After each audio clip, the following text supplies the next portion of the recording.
Welcome to the Catalyst Fund Toolkit webinar series. We're just going to give it a few minutes for other attendees to join.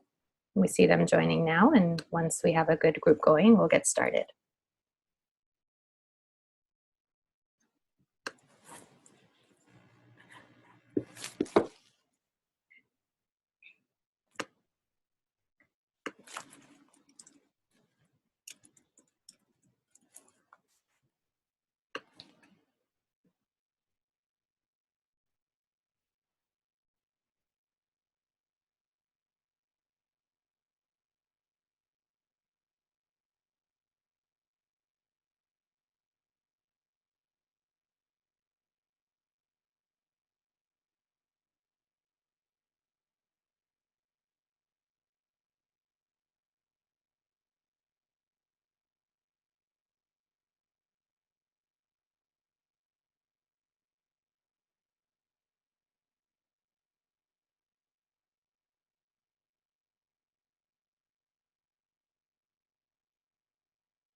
Okay, welcome everyone. Good morning. Thank you for joining us. We still have, excuse me, we still have attendees joining the webinar, but we'll get started and take it from there. If you are hearing me okay, let us know if you have any issues through the chat panel. So let's get started. This is the first of the Catalyst Fund Toolkit webinar series. I'm your host this morning. My name is Jane Delcer, and I'm a senior associate at BFA. So thank you for joining us this morning or your afternoon. Today we're going to talk about building trust with customers through the application of principles in creating trust. It's led by my colleague at BFA, Maylise Carraro. Maylise is the program manager of Catalyst Fund. Catalyst Fund is a philanthropic grant fund that supports early stage inclusive fintech companies in emerging markets. We support them with grant, seed capital, mentorship, and tailored business advisory services. Maylise comes from IFC, where she advised financial institutions in emerging markets on business strategy, digital product development, customer acquisition strategies for underserved and low-income customers. And she previously worked on impact investing for SMEs in Africa and Latin America. She is also the co-founder of Remitmas, the digital remittances service for Latino immigrants in the US. And she also holds an MBA from Columbia Business School and a master's in international affairs from Columbia. And she received her BA cum laude from University College London, where she majored in political science and economics. So as program manager of Catalyst Fund, she's working very much hands-on and directly with the different portfolio companies at Catalyst Fund. We work with 15 companies so far around the world. And she's here today to talk to you about customer trust creation. So before we go on to that, let me just make sure a couple of the things to keep in mind as we're doing the webinar. We are recording today's session for those attendees that are unable to make it, so just to keep that in mind. And also we encourage you to submit questions over the chat interface, but we'll take the questions at the end of Mylise's presentation. So we encourage you to submit them, and then we'll process through them. So let me pass that on to Mylise. Thank you, Jane, for the introduction. And hi, everybody. Welcome to our first webinar on our Trust Toolkit. I'm very excited to be with you all today. Before we get started, I actually wanted to make you work a little bit. So we prepared a few questions that we hope you will be willing to answer. So there's going to be a polling appearing on the screen. And with a specific question, and I encourage you to just click on your answer. You should be seeing it now, and then I'll show you the results after you're done with your responses.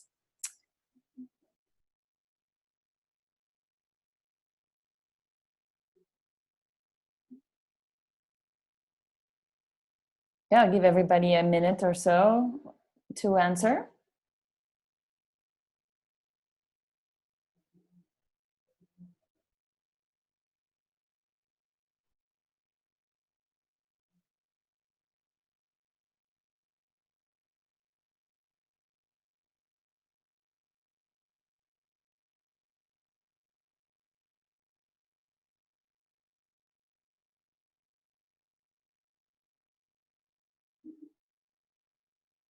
Great, I see 79% of you have voted. So maybe I'll give a few more minutes for the remaining.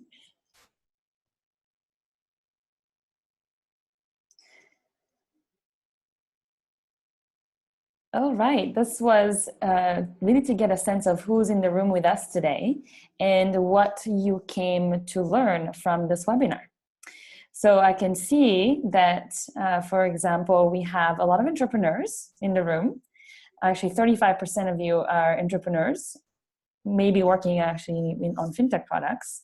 We have one investor only, several technical assistance providers, and also some other, which I'll be curious to know what that is, but there isn't a follow-up question, unfortunately, for that. And then in terms of what you like to learn, I'm also very pleased to see that the majority actually wants to learn all of the above, all of the options. So hopefully we'll be able to touch on what the drivers of trust are in digital financial services and explain that a little bit more. And also give examples of our companies that are really doing it in the emerging markets specifically, and how you can apply it with your teams if you are an entrepreneur, which many of you are. So here you can see the results in front of you. I always like starting the room with this. So without any further ado, let's get started with the rest of our presentation. So Jane already gave a pretty good introduction of what Catalyst Fund is. So I won't quite repeat that. But an important thing to say is that Catalyst Fund was started with the realization that many early stage startups were not really going past the next stage in their innovation journeys because of two significant gaps. One is lack of talent in emerging markets specifically, and the other was lack of capital. A lot of the innovators that could really promote digital financial services solutions that can work for low-income customers and are tailored to them specifically were just unable to secure the capital they needed from institutional investors, and that really stifled innovation in those markets. So with this in mind, Catalyst Fund was created with the support of the Gates Foundation and JP Morgan Chase. BFA being the manager and also the advisor to all the companies that come through the fund to solve that problem. So since 2016, we started deploying about $2 million in grant capital and $1 million in tailored advisory services to all of the companies. And the goal is to reach 20 startups really dedicated to serving the low-income customers in emerging markets by the end of this year, the end of 2018. So far, as Jane said, we've got 15 companies in their portfolio across Latin America, India, Africa, and they get selected by a group of very known impact investors in this space, Axion Venture Lab, Omedia Network, Gregos Ventures, Kona Capital, and 500 Startups, with the idea that they need to still prove some of the proof points of their business models and their value propositions to really become investable. And working with the startups, we realized that trust with customers, building trust with customers, was really one of the top barriers for why customers fail to adopt digital financial services. And this lack of trust is often something that can really be a deal breaker for the companies, if obviously acquisition is already hard enough, but in digital financial services, this issue makes it even more complex. So what is exactly trust, and why is it so complicated to really earn it and maintain it over time? And I have to say that the financial services in general are actually quite at a disadvantage. I don't know if you're familiar with the Edelman Trust Barometer, but it's essentially a survey that is sent out every year to measure the trust levels of consumers in different sectors. And financial services is actually the lowest trusted sector. And that is even more true in emerging markets, where often consumers don't trust financial institutions, either because they perceive they offer products that are not for them, or because they think, they've been perhaps scarred in the past by a financial institution, or they just think that they're not there to serve them and serve their needs and their problems and solve their problems. So trust is actually the willingness to be vulnerable to another party, in this case, a business or a person. And our propensity to accept vulnerability varies with our perception of the other party. That's even more true in digital financial services, because trust depends also on the existence of risks. And risks in digital financial services are both perceived and real, from both the customer and the provider perspectives. So that makes it really hard to build trust and very easy to destroy it. And trust, needless to say, gives a major competitive edge in general for companies. It's really the fabric of any relationship between companies, between a company and their clients, between company and suppliers, between company and employees. And so it's a determinant of business success. So with that in mind, how can digital financial service providers really engender trust with their customers? So that's the topic of the toolkit that we've developed for our startups. And we started by looking at the customer journey that customers of the various startups have, from acquisition point through activation and then retention and finally referral of the product. We've encountered this issue many, many times with all of them. And so we try to understand how could we really identify trust points along this journey, from the moment that customers find the startup or the product and service to the time where they have a great experience with them, and then they come back and then they also tell others. And this is why we developed this framework looking at specific points along this journey where you can either make or break trust. And we've identified 5 main drivers of trust. The first one is appearance. The second is competence. The third is control. And the fourth, transparency. And the fifth, commitment and benevolence. So I'm going to give you examples that are practical examples from our portfolio and also from a body of literature out there on digital financial services for each one of these drivers. Starting with appearance. What do we mean with appearance? Appearance essentially means make an impression. Leave the user with the best impression of the service, something that people want to buy and share with friends.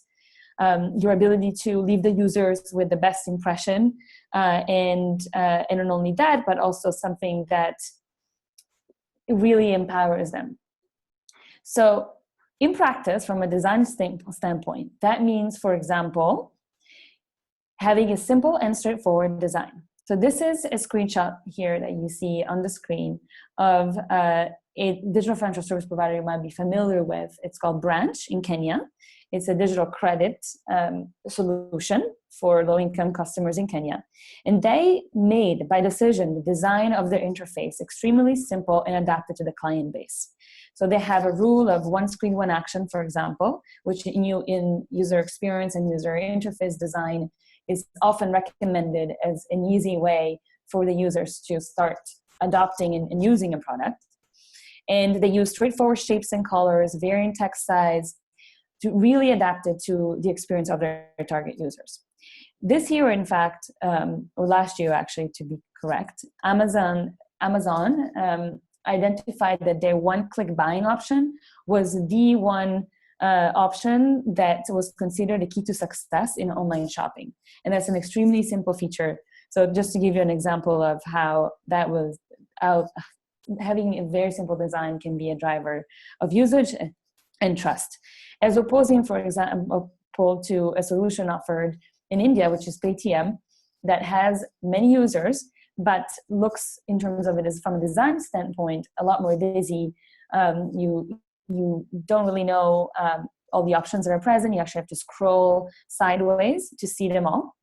And that, for first-time users especially, can be quite difficult to understand. Another way to, by appearance, engender and trust is to keep the language very easy and local. So for example, Mshwari has a very, very simple menu of options. It's a vertical menu of options. So flattening actually that menu hierarchy is also something that's very helpful from a design standpoint.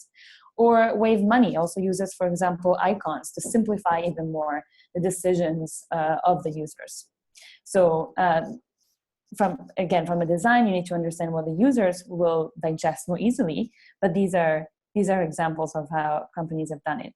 Another way, for instance, that goes beyond just the design of the interface, because many, as we know, digital financial service providers in emerging markets are not just about the digital solution. They often are offline or have blended approaches of maybe digital, online, and offline.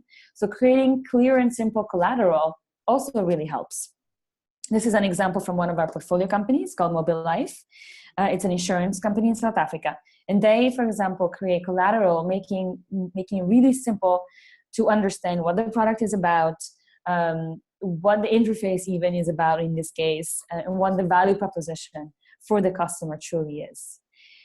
And another thing that actually works beyond the simple collateral in terms of being able to be recognized as a brand that can be trusted is leveraging not only, for instance, your own, the collateral you produce, but other things that are external, third parties. So for instance, obviously the top line would be being promoted on TV or radio, but also having, big billboards in central places is a driver of trust. In fact, Branch is really known for this. Like the day that they had this billboard up in Nairobi, things really started changing in terms of the number of phone calls they received. And, for a new brand, that's something that is perceived well by customers, because it's a signal that now it's probably a brand that they can trust. It's established.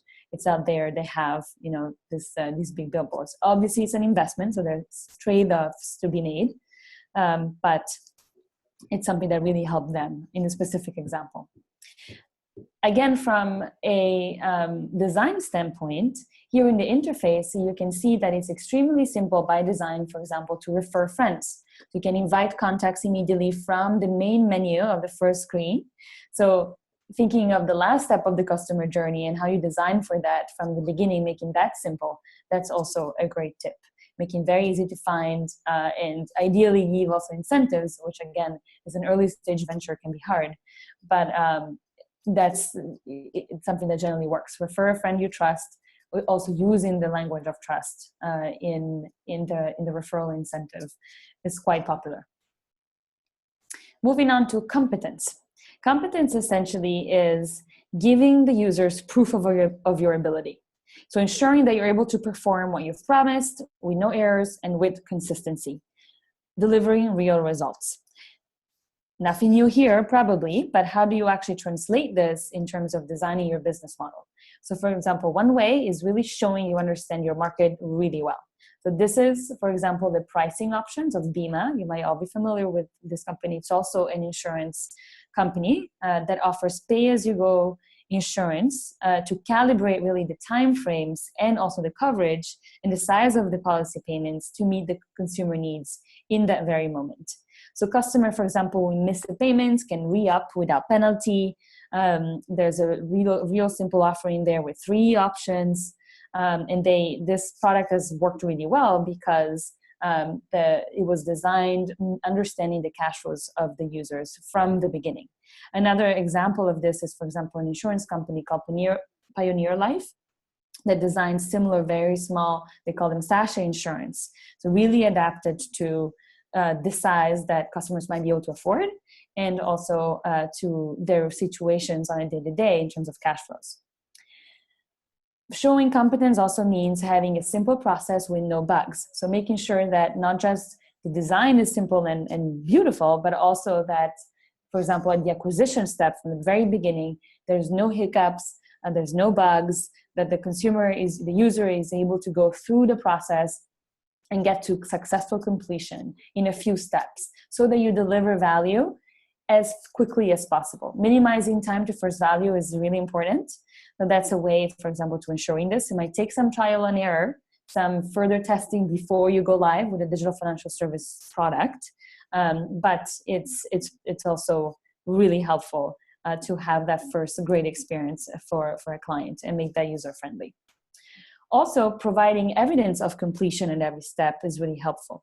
Here you see, again, examples from 2 companies, digital financial services, that really use those confirmation messages quite effectively. They say, your cash has been deposited, or your transaction was successful, your payment went through, and having those confirmation messages really appeases the uneasiness of users, especially when they're first-time users again.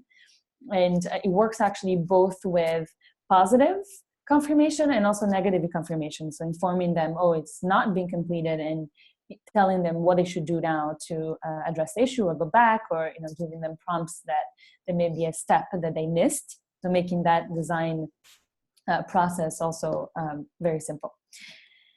Another one, quite perhaps obvious in regular business, but very difficult in many emerging markets, especially for certain business models, is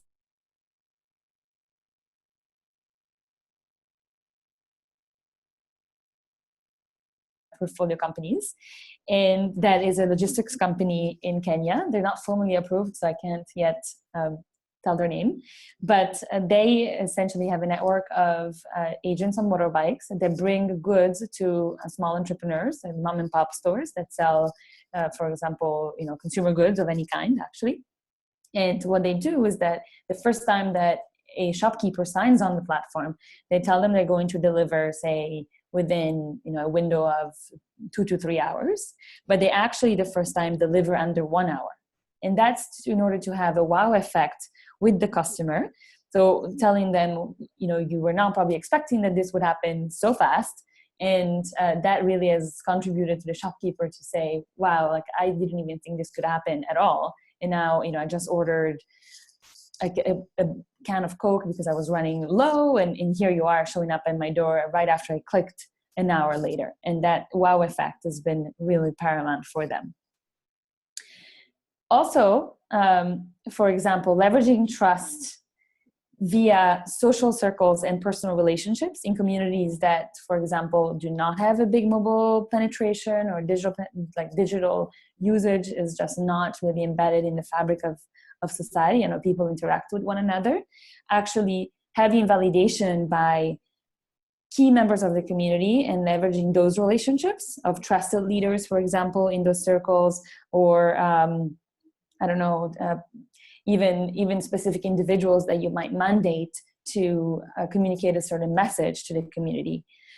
has worked really well. So a company that we also have in our portfolio, World Cover in Ghana, has really experimented with this concept and found that personal recommendation have probably the biggest influence on the provider's choice from a consumer perspective. If the company is really recommended by someone else in the community, by an individual, that drives even the sense of having a good experience that will then make them more likely to buy a policy. It's another microinsurance company. And having this careful balance actually between online and offline interaction and having higher frequency, for example, of visits has been essential for them. So these touch points made the difference. And now they're able, because they built that up front, to actually reduce the cost of very frequent like touch points by individuals by having one representative in the community that, for example, plays voice note messages. So they would, at a specific time, send them a recorded message that the community member would play in front of a group, for example, and that would enable World Cover to stay in touch with the users, but also blending this technological plus a high touch human interaction in their communication model. And that's shown to be quite effective, and the farmers cannot even believe they were coming back and kept engaging in a fun way to really become part of the fabric of their social circles. Another way to use potentially what we had in the paper world, but blending again the digital plus offline, is actually giving proofs that are physical proofs of the service that give this sense of appropriateness. So this is, for example, a woman that just received a microfinance loan, and having the printout essentially of that loan that is hers and she can keep in her home has really generated positive feelings of trust and appropriateness in the company. So some of our startups are also considering this, and so giving the option to print out, for example, a policy document if it's insurance, or a loan document at a network. So developing even a network of printers, printing shops around them. And to increase trust, because sometimes even SMS are not always seen as real, or in some markets actually this population is often bombarded with messages, so you start not reading them anymore because it's obviously a common marketing tool. So that can really help. And you'd be surprised actually how much, when we have even a digital tool, you need to recreate to create trust these systems, like having clear act books or meeting minutes, or for example, a printed policy, to recreate that sense of touch, of this is a real product and services and not just something that I don't understand that lives in a cloud. Going to the third one, control. This means giving the user an appropriate sense of control in managing their actions and appropriate tools to do so with the product and service of the startup. So one way to do this, for example, is by giving the users points of confirmation along the journey, like we said earlier, but not just confirmation of a successful transaction, but for example, actions that the user can do that are potential missteps. So giving them, for example, auto checks to minimize a human error that can happen, of course, from the user side, and also minimizing, therefore, frustration from the customer, or even complaints that then the company needs to handle. So in the first screen, you see, for instance, when somebody wants to insert a higher amount than they actually have in their mobile money wallet. This, again, an example actually from a great study on UX UI design from CGAP that I recommend.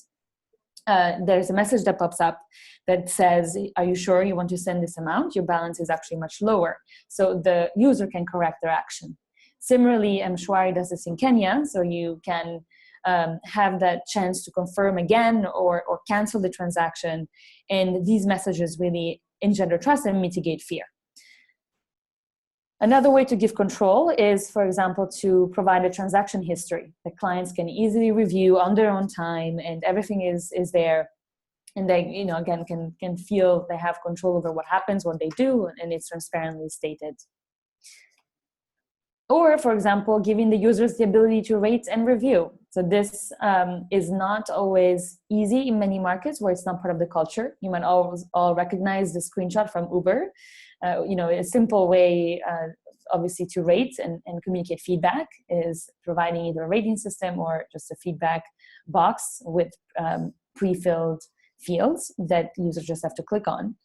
And that obviously gives a sense of control, because you can control by giving feedback how in this case the product or service or the person you're interacting with will be behaving with you.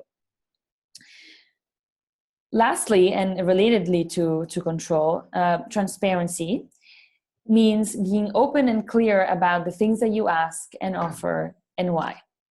And by that, we mean, for example, when you need to show your pricing information or your pricing structure, you want to make sure that everything is stated very clearly and in a very simple way that doesn't necessarily hide key pieces of information the customers might be looking for. You don't want them to work for critical information, to find basic data that generates stress. For instance, in this first screenshot, you see a very clear, simple statement of product features and terms and fees, broken out in different ways. You have the total, you have the principal, the interest, like you can calculate and see each payment is broken down. And you can also go back and look at your long-term details if you want to. So having that clearly stated does generate trust.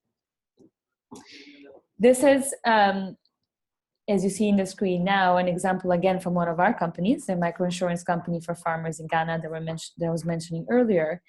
And it's not enough sometimes to communicate the pricing or how much, for example, the policy payment was upfront and then what they need to pay, after signing up on a monthly basis. And especially for products that do use technology that can be quite complex. In this case, weather index-based insurance, leveraging weather data to trigger automatic payouts. It's something that farmers were not used to in these communities. And so what they were doing, and what you can see on the screen, is that we're tracking exactly what was happening every single day that they had the coverage. So if there was a rainfall or not. So for every day they were measuring that. And if, for example, one village was getting a payout and one other, a few kilometers away from each other, was not, obviously those farmers had been tracking this, and they would go back to Will Cover and sometimes dispute the decision. Like, look, I actually did not have any rainfall here. Why did I not get a payout under this insurance policy? So clearly communicating and reminding the customer how the product works, and really intentionally make that almost like the DNA of your marketing MVP, so to speak, has really helped them. Also, obviously, leveraging what I was saying earlier, which is this constant touch points with the communities. Another way of also making sure that the customer perceives you as transparent is sending reminders and warnings to help clients not miss payments, for example, or staying informed. In the case of, this is a case again of digital credit. It's another example from Branch, where they do, for example, send messages way ahead of the due date of the loan, saying your payment is due in 4 days, your payment is due in 2 days, and then your payment is late, and tailor them almost as if it was a friend speaking to the user. So the language is informal, it's more relatable, and after a while of receiving these messages, they have seen that increases the chances of customers, for example, repaying their loan and doing so faster than it otherwise would.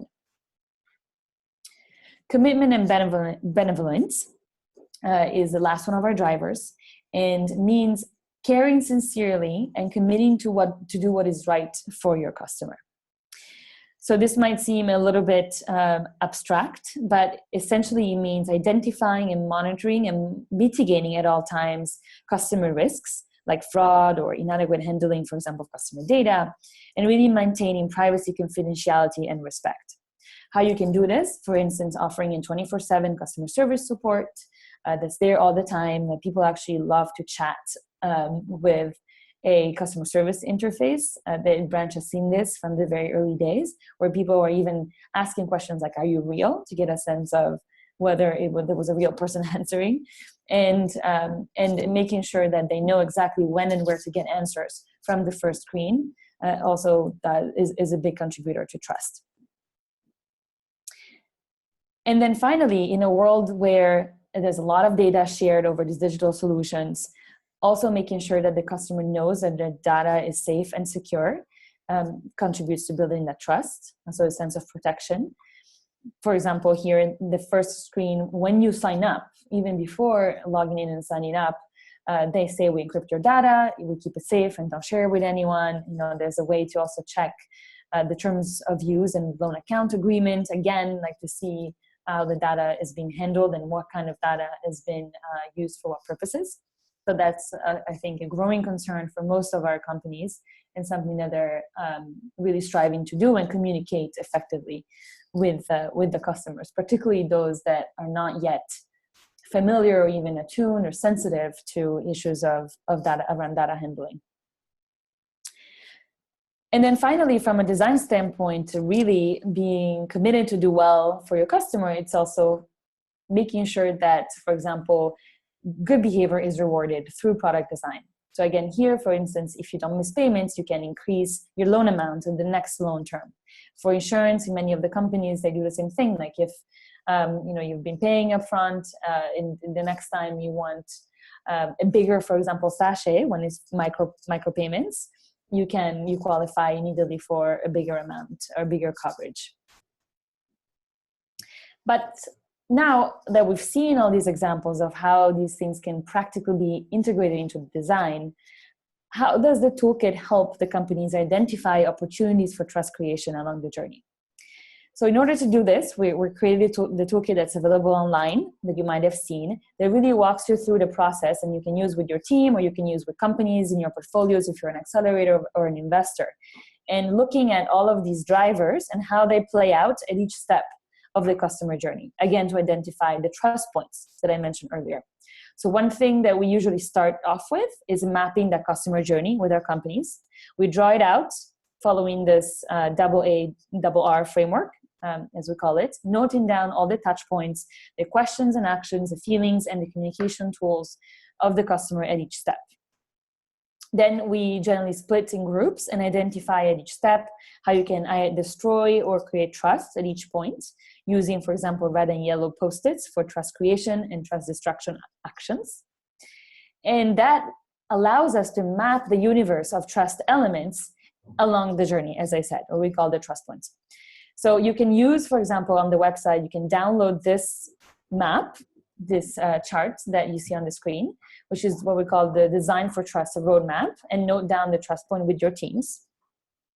And refer also to our toolkit that is essentially a matrix of what I've just shown you, but in a much more concise way, with a bite-sized explanation, for example, of how each of the driver applies along the steps of the journey.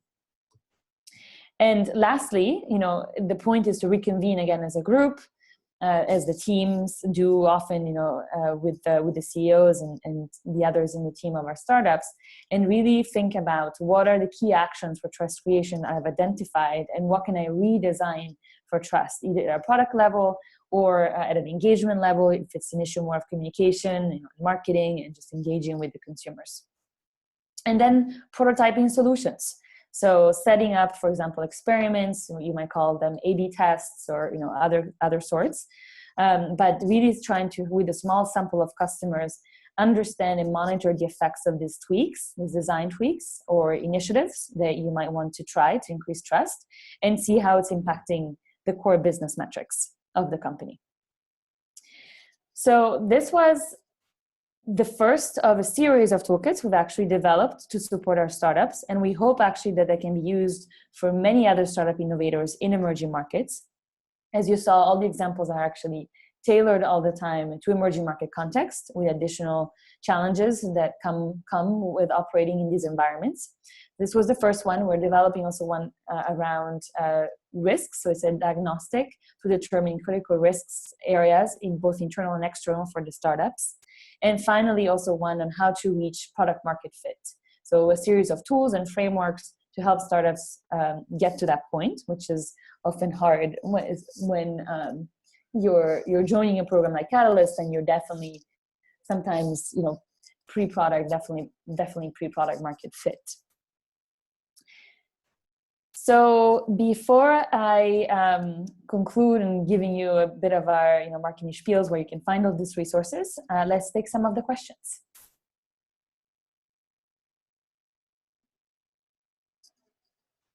Great, thanks, Miley.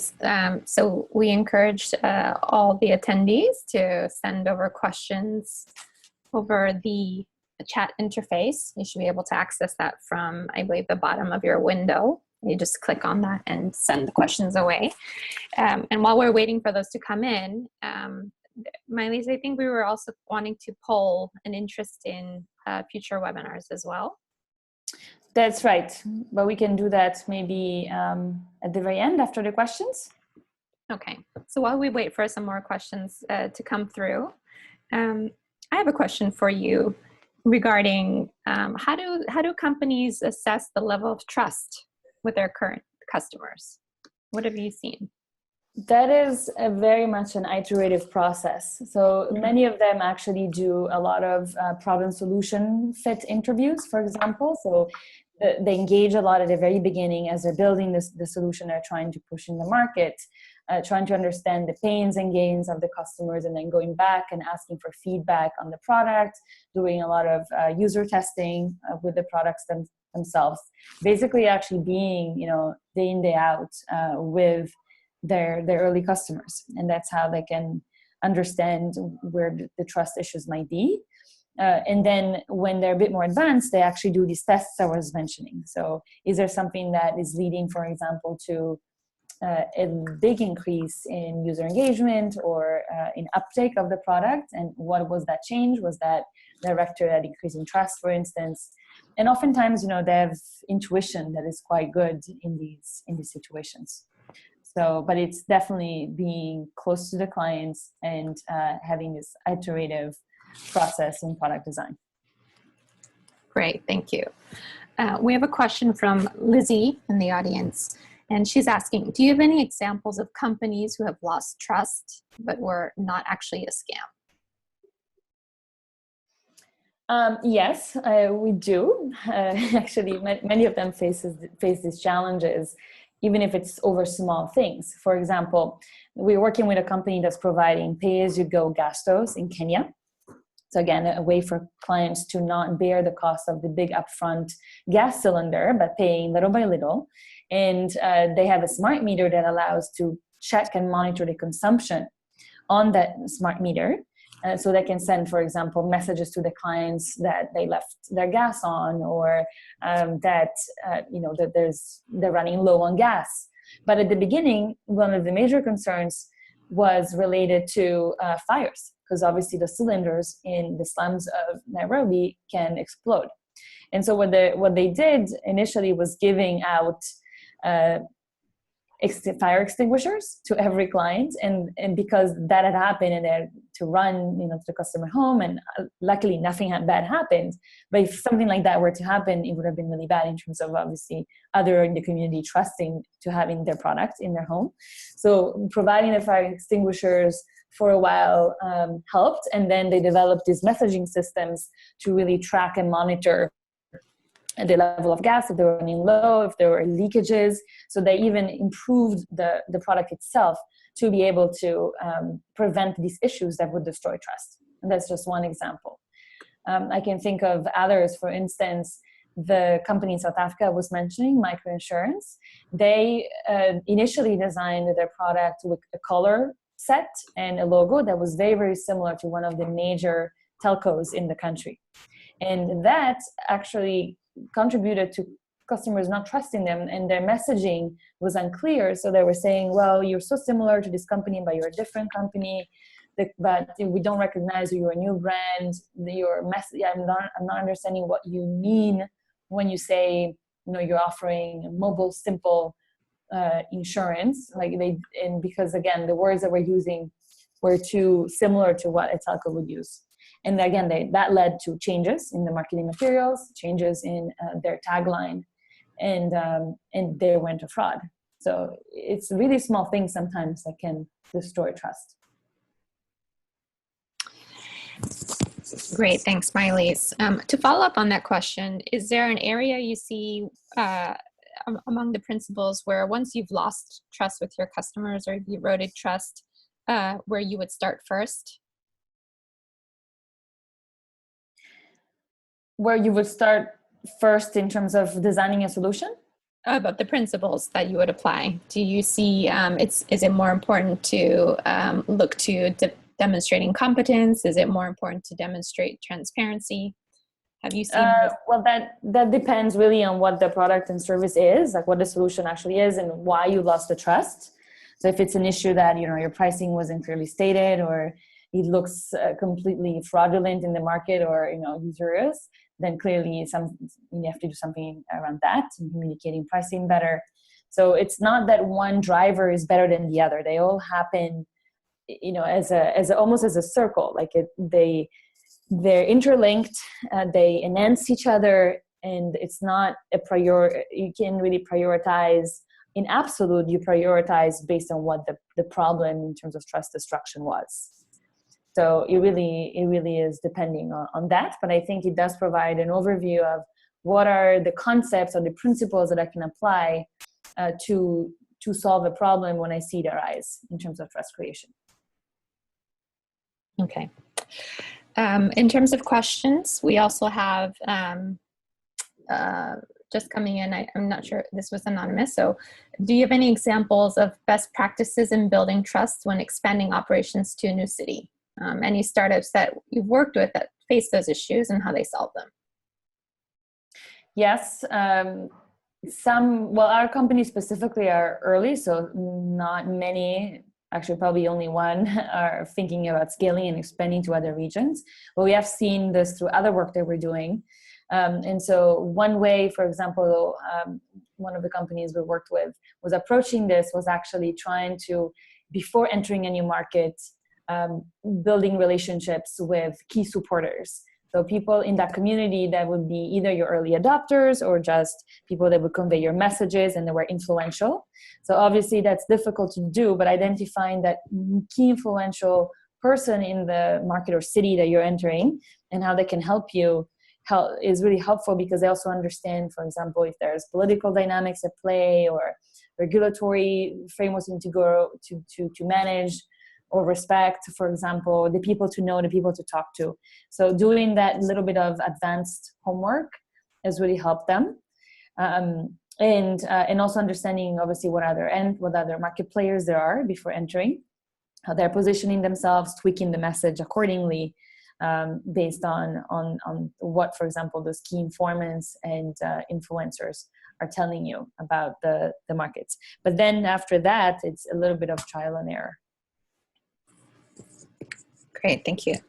Next question from Juan Camilo. He's asking, can a content creation strategy help create trust? A content creation strategy, yes, definitely. If it is thought out and very relevant to your user base. So in fact, again, this company in Ghana that we're working with was asking all the farmers, for example, what else would you need from us? Is it just again, this is a company that does not have a lot of digital elements. It's very actually offline. So how could they provide content and information that could increase the touch points with customers? Also because they don't have many in the regular flow of their product, because the benefits of insurance obviously are perceived only if you're unlucky and something happens, for example, to your farm, and so you need a payout. So what they did was asking them what you need, and all the farmers were said, we need information, and we need, for example, contacts with tractors. So to solve those two problems, they developed, for example, WhatsApp groups in the community, what they called the wool cover networks. And that was a way to establish connections with other farmers in the communities where they could exchange advice and tips, for example, on the various issues that they were facing with their farms. And also through what I was saying earlier, so through the key informant in the communities, they would not just send messages or reminders about the product or marketing about themselves, but rather information that was helpful to them. So information about agricultural inputs, information about rainfall, how to measure that, things that were really relevant for the users. So that's a way, for example, to do it in a very offline rural areas, for example, in emerging markets. But other people have done this digitally. So Destacame, for example, our first company in Chile and Mexico, built essentially their entire customer acquisition via Facebook. And they were doing that also by providing a lot of content that was not necessarily related to, for example, credit score. They are an alternative credit scoring company, but other things that were helpful for people to manage their financial health. So they helped them pick, for example, what the credit they needed, what was right for them. They developed this comparator of offering in the market, so other kind of content and information that can be helpful to your users. Right. At the moment, we don't have any other questions over the chat or Q&A interface. If you do want to submit more questions, you can using either of the two features. I was referring to, I should have called it a Q&A. So you're welcome to submit further questions. Maylise, if you want to take a chance to poll the audience in terms of upcoming webinars, that now would be a good time. Yeah, absolutely. So as I mentioned, this is just the first of a series, and we want to know what else would you like to hear from us about. So please take a moment to answer these two questions.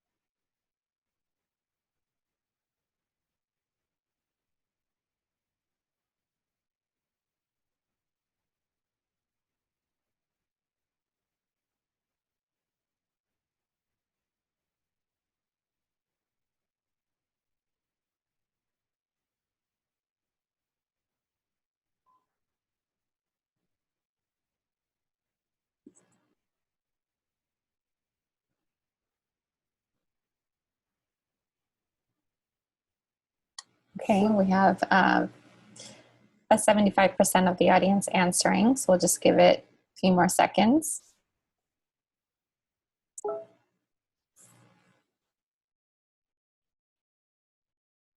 And I see many people are dropping off, so just want to take the chance to thank you all, and make sure you check out our toolkit contents on cftoolkits.org, our website where we gather all of these materials. And feel free to reach out anytime with questions or requests for more content like this. Okay. Could we skip to the last slide? Mm-hmm.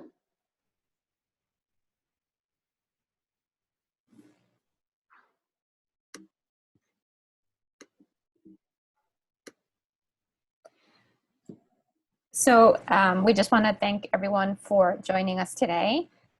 For more information, as we mentioned before, you can test drive the toolkits at cftoolkit.org. Also register to attend our upcoming webinars on the Catalyst Fund page. And we also encourage you to visit our content. We have several posts about trust creation and different ways we've seen them applied in our portfolio companies. And also a post on trust and some of the other tools that fintech practitioners need with respect to the Toolkit series. So thank you so much for attending, and thank you to Maylise for the presentation today.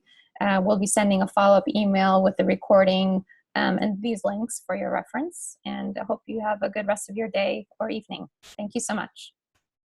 Thank you, everyone.